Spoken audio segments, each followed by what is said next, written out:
you tired of sending countless resumes and never hearing back from potential employers? Welcome to our career development series where we cover everything related to jobs, corporate tips, appraisals, bonus, and more. This is part 1, where we speak about 3 proven strategies to increase your chances of getting employed.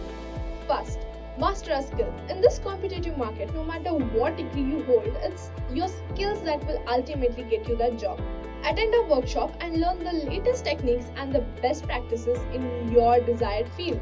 By investing in your education and skills, you'll become a more competitive candidate and increase your chances of standing out to potential employers. Second, networking is always the key. Connect with professionals in your industry on LinkedIn and don't hesitate to reach out to them for potential job leads.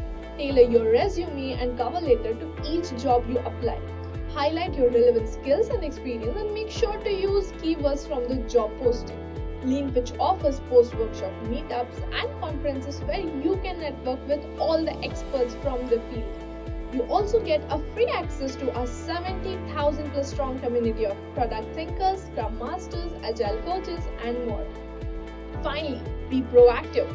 Follow up with employers after submitting your application and consider reaching out to them directly to express your interest. By following these strategies, you will be well on your way to landing on your dream job. Remember, the job search process can be tough and discouraging at times, but don't give up. Believe in yourself and your abilities and keep pushing forward. Go to part 2 where we discuss 4 ways to use LinkedIn to grow your influence and career.